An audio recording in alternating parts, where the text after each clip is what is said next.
السلام علیکم ورحمۃ اللہ وبرکاتہ۔ مجھ سے کہا گیا کہ اس موقع پر کچھ باتیں آپ کے سامنے رکھوں۔ پہلی بات یہ ہے کہ یہ نکاح کی محفل رسول اللہ صلی اللہ علیہ وسلم نے ہمیں ایک اسلامی تہذیب کا جو ایک خوشگوار اور ایک سلیقہ مند طریقہ ہو سکتا ہے، اور اس سے بہتر طریقہ دنیا میں رائج نہیں ہے، وہ سکھایا۔ ہم حمد و ثنا اور وہ پنچ لائن پڑھیں گے جو خطبہ مسنونہ کا حصہ ہے، اس لیے میں اختصار کے ساتھ آگے جا رہا ہوں۔ اس خطبے کے 4-5 جز ہیں۔ پہلا حصہ حمد و ثنا ہے، اور اللہ کے رسول صلی اللہ علیہ وسلم اور مسلمان کو یہ تعلیم ہے کہ ہم ہر کام کا آغاز اللہ کے نام سے، اللہ کی تعریف اور اللہ کی بڑائی سے کریں۔ اس خطبے میں خاص بات اللہ کی تعریف کے جو بات ہے وہ یہ ہے کہ اے اللہ، ہم آپ سے اپنے نفسوں کی شرارتوں اور نفسانی خواہشات کی بد عملیوں اور اس کی غلط سوچ سے پناہ مانگتے ہیں۔ من شرور انفسنا، الفاظ ہیں عربی، ومن سیئات اعمالنا، اور ہمارے زندگی کے برے اعمال جو شیطان کی طرف سے ہوتے ہیں، اللہ اس کی پناہ چاہتے ہیں۔ کیا اللہ کے رسول نے خطبہ نکاح کے اس میں اللہ کی تعریف میں اس کو جز بنایا۔ پھر رسول اللہ صلی اللہ علیہ وسلم پر درود و سلام۔ اس درود و سلام کی 2 خاص باتیں یہاں علماء کرام موجود ہیں، گواہی دیں گے، خطبہ مسنونہ میں ہیں۔ درود و سلام تو ہم پڑھتے ہیں، لیکن پیارے نبی کا ایک خاص تعارف اس میں آیا ہے۔ ان خیر الحدیث کتاب اللہ، دنیا میں سب سے بہترین بات اگر کسی کی ہے تو وہ اللہ کے ورڈ ہے، اور وہ ہے کتاب اللہ۔ وخیر الہدی ہدی محمد صلی اللہ علیہ وسلم، بہترین سیرت اور بہترین زندگی اور بہترین نمونہ اگر کوئی ہے تو وہ رسول اللہ صلی اللہ علیہ وسلم کی ہدی محمد صلی اللہ علیہ وسلم۔ وشر الامور محدثاتها كل محدثۃ بدعۃ كل بدعۃ ضلالہ كل ضلالۃ فی النار۔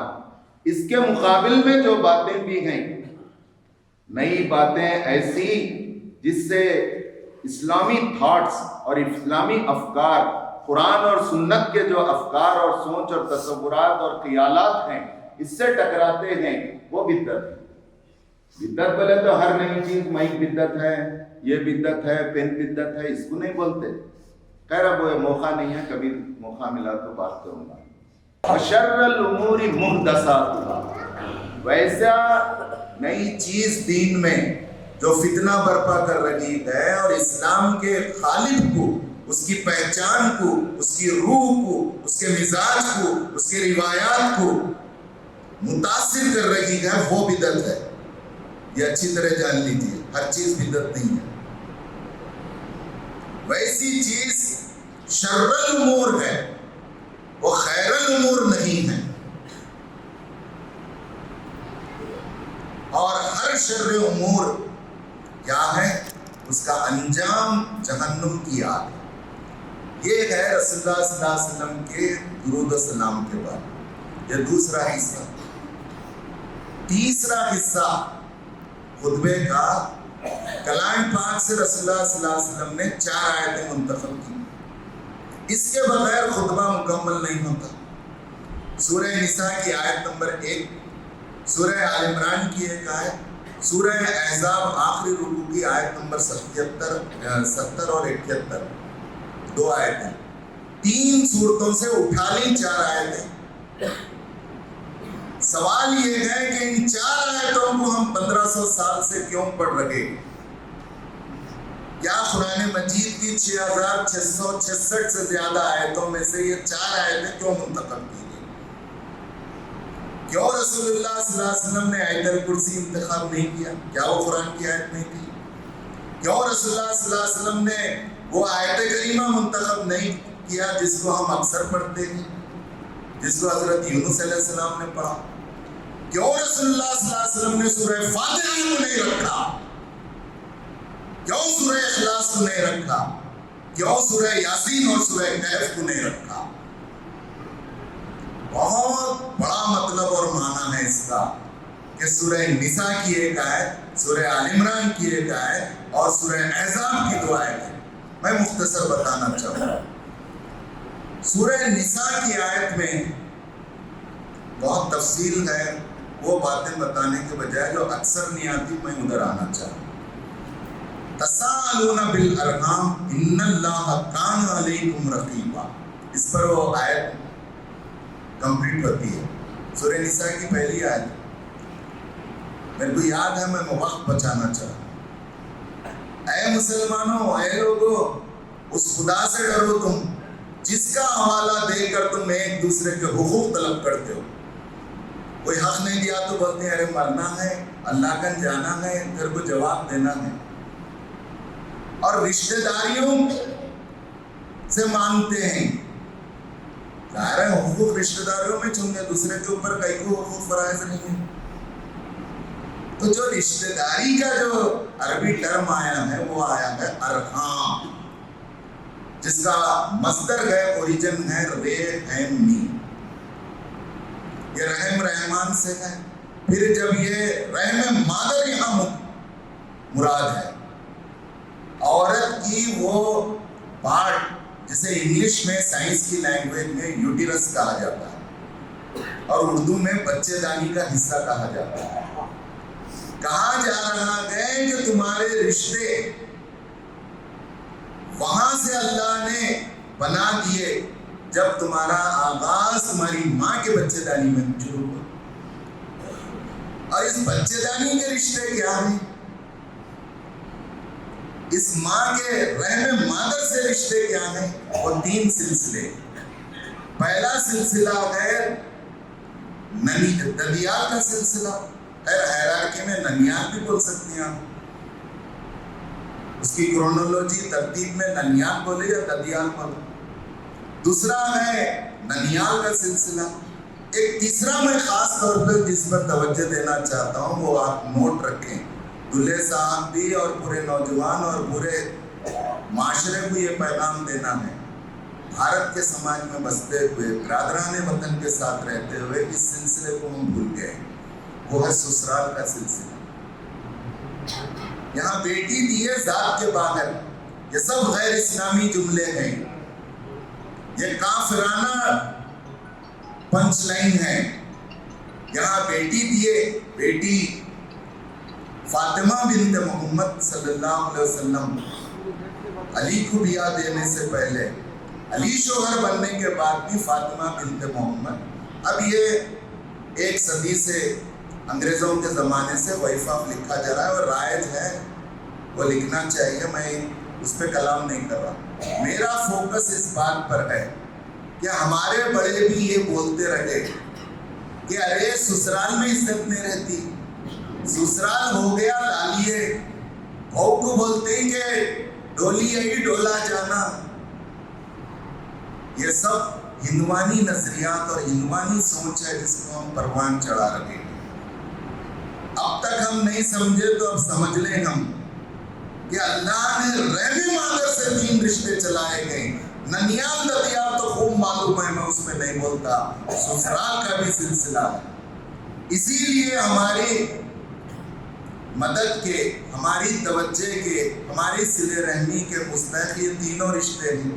یوجولی آپ دیکھیں گے بخششیں پورے ننیال ددیال میں ہوتی ہیں، پوری زکوٰۃ ہماری وہیں بٹتی ہے، کیوں سسرال میں نہیں بٹنا چاہیے اگر ضرورت مند ہے تو لوگ۔ اور داماد یہ سمجھتا ہے کہ وہاں جا کے دیے تو جورو کے غلام بولتے ہیں۔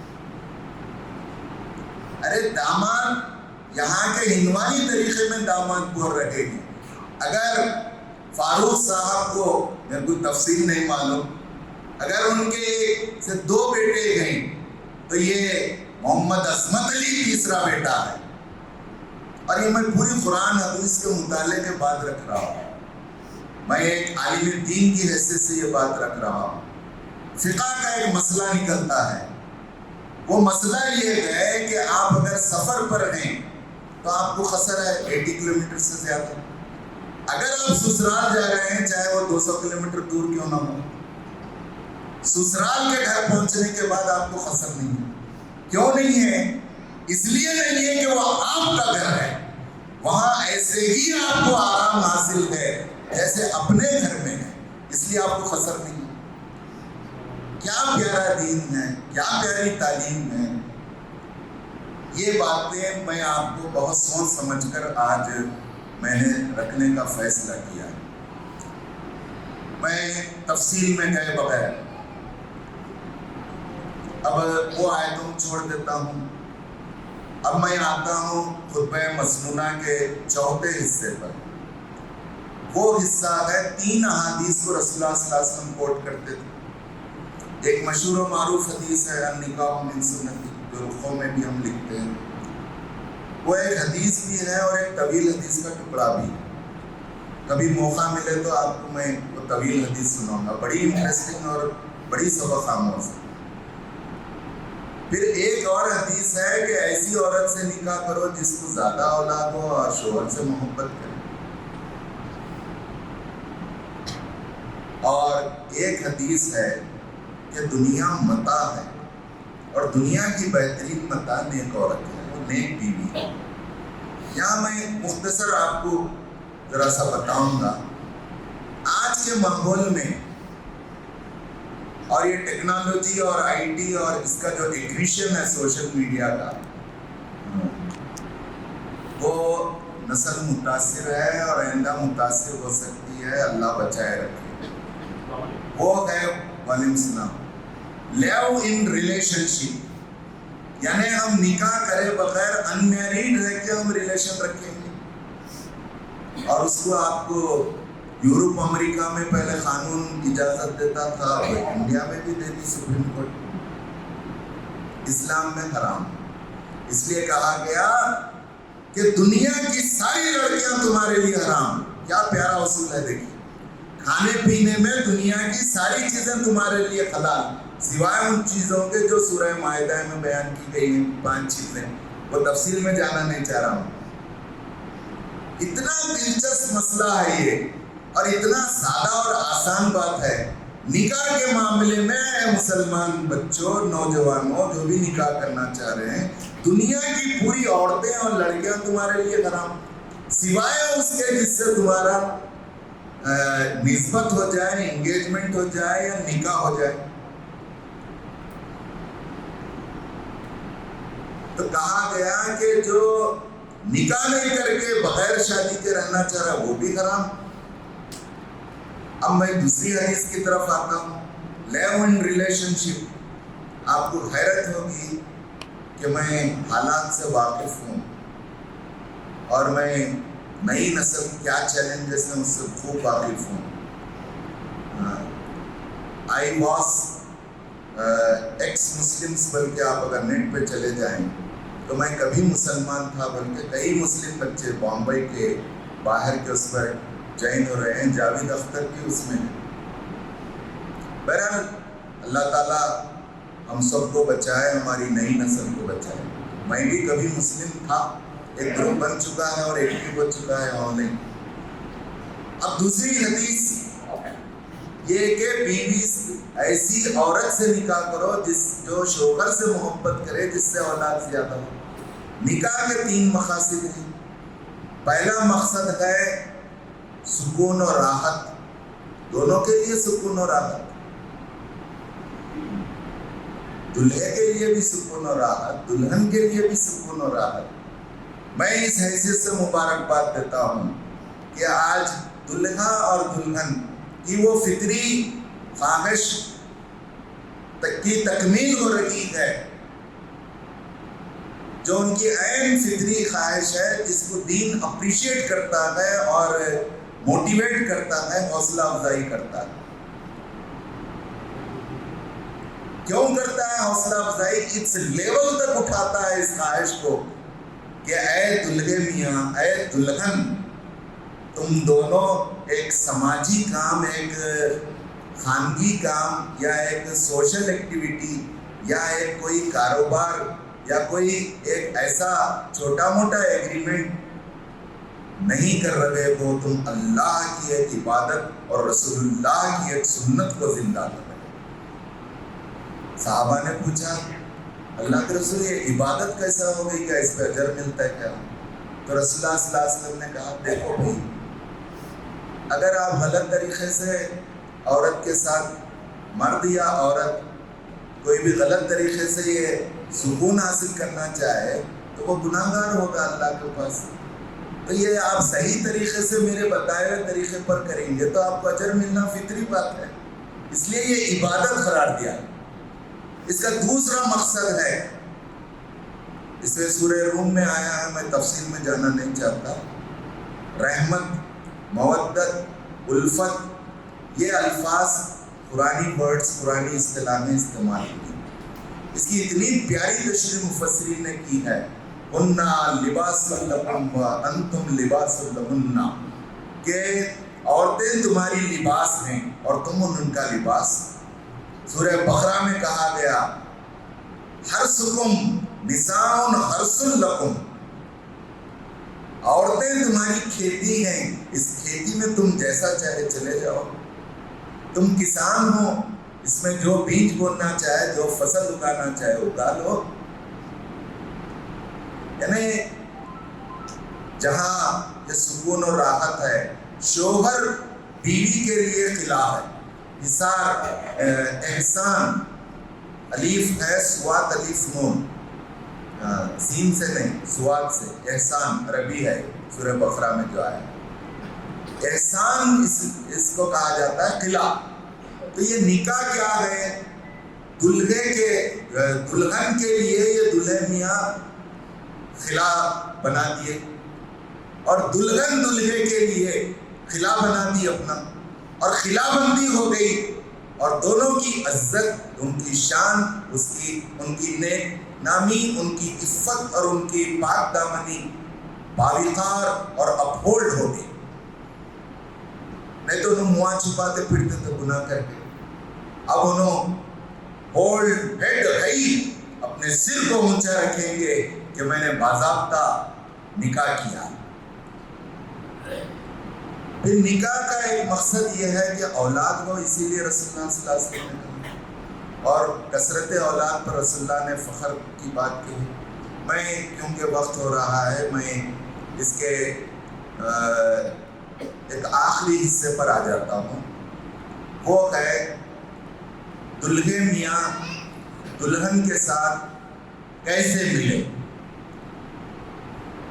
اب یہ میں اس لیے اس مسئلے کو یہاں رکھ رہا ہوں کہ پہلے ہمارے پاس امام صاحب, مول صاحب, کوئی بھی ان کو بٹھا کے سمجھاتے تھے آج دلہن سے کیسا ملنا, رات کیسا گزارنا, اسلامی طریقہ بتاتے تھے.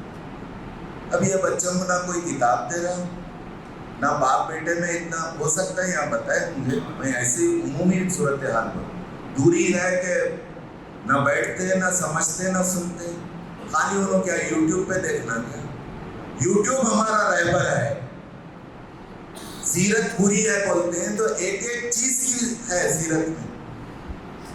حضور صلی اللہ علیہ وسلم کے اسوہ حسنہ سے معلوم ہوتا ہے کہ آج کی رات دلہے میاں اور دلہن دونوں کیسے ملے. دلہن کے جب دلہے والے دلہن کو لے جاتے ہیں تو میں توجہ چاہوں گا, دلہے کی بہنیں یا دلہے کے امی, ان کی خالائیں, ان کی چچانیاں, یہ لوگ دلہن کو تیار کریں.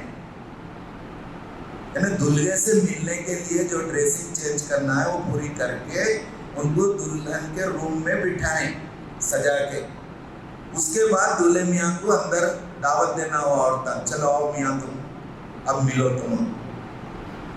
یہ حضرت عائشہ رضی اللہ تعالیٰ عنہ یہ نکاح کے وقت یہ کام ہوا. اس حدیث کی راوی ہیں حضرت اسماء بنت یزید رضی اللہ تعالیٰ عنہ. وہ فرماتی ہیں کہ ہم نے حضرت عائشہ کا بناؤ سنگار کیا, کمرے میں ان کو بٹھائے, پیارے نبی کو بلائے, آ جاؤ بول کے.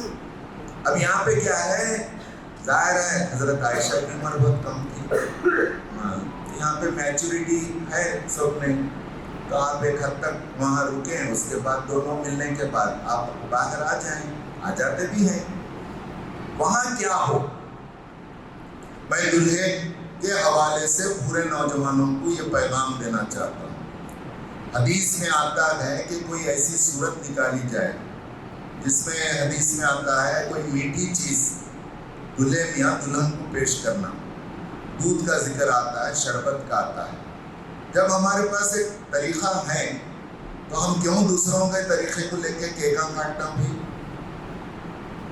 کرو نا بھئی. دودھ لیو, اس میں روح افزا ملاؤ, اچھا شربت بناؤ, دلہے میاں دلہن کو پیش کرنا. دلہن پینا, تھوڑا پینا, آدھا پی کے دلہن کو بولو, پی کے آدھا میرے کو دینا, یعنی دلہے کو دینا. دلہے میاں بولنا, ان کو بول رہا ہوں میں. تو انہوں جو پیے ان کا جھوٹا انہوں پینا, ان کا جھوٹا انہوں پینا. پینے کے بعد 2 رکعت نماز پڑھنا اور اس کی امامت سنو دلہے میاں تم کرنا, 1 قدم آگے بڑھ کے ٹھہرنا. روز نہیں کرنا ہے, یہ پہلی رات کو کرنا ہے.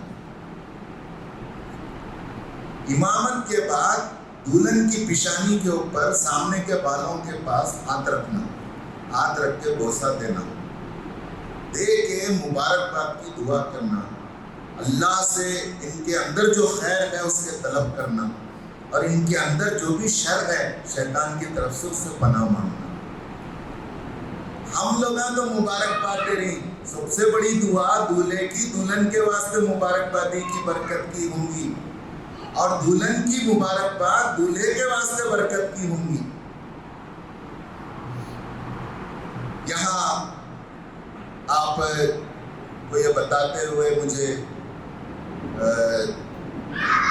میں بالکل رکھوں گا کہ حضرت عثمان بن مطعوم رضی اللہ تعالیٰ عنہ کی بیوی سے ملنے حضرت عائشہ گئے.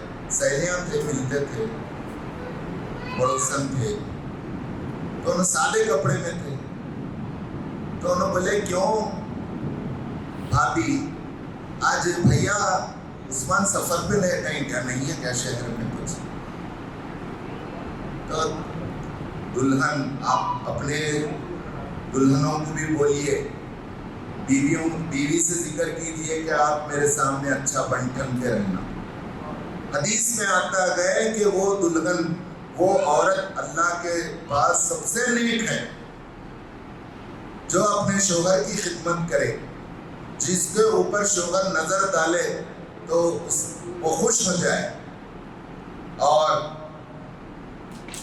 جس سے زیادہ اولاد. یہاں رسول اللہ صلی اللہ علیہ وسلم نے خاتون کو دیکھا کہ کنگن پہنی ہوئی تھی, کہا منع کر دیا. کیا اسلامی اور اخلاقی جرت تھی دیکھے صحابیات میں. انہوں نے بولے اللہ کے رسول آپ میرے کو منع کر رہی, کیا اللہ کے رسول ہم زیور وہ نہیں پہنیں گے تو ہمارے شوہر کی نظروں سے گر نہیں جائیں گے کیا؟ نسائی کی حدیث ہے جو میں آپ کو سنا رہا ہوں. تو رسول اللہ بولے بالکل صحیح بول رہی ہیں آپ, خوب بن ٹھن کے رہو, کنگنا پہنو, اجازت دے دی. میں اپنی بات اس بات پر ختم کرتا ہوں کہ یہ مبارکباد کیا ہے. یہ پورے خطبے کا آخری حصہ ہے دعا, اور ہم سب آج جمع ہوئے ہیں دلہے کو اور دلہے کے واسطے پورے دلہے والوں کو, دلہن کو دلہن کے واسطے پورے دلہن والوں کو اس خوشی کے موقع پر مبارکباد. برکت, مبارکباد ایک عربی اصطلاح ہے. یہ کیا ہے, اس کے معنی و مفہوم؟ اللہ تمہاری صحت میں, تمہارے وقت میں, تمہارے پیسے میں, تمہارے علم میں اللہ برکت ہی برکت دے. برکت کیا ہے؟ Good fortune. برکت کیا ہے؟ بلیسنگز. برکت کیا ہے؟ تم تھوڑا وقت لگائے تو اللہ میاں زیادہ تمہارے کو اچیومنٹ دے دینا.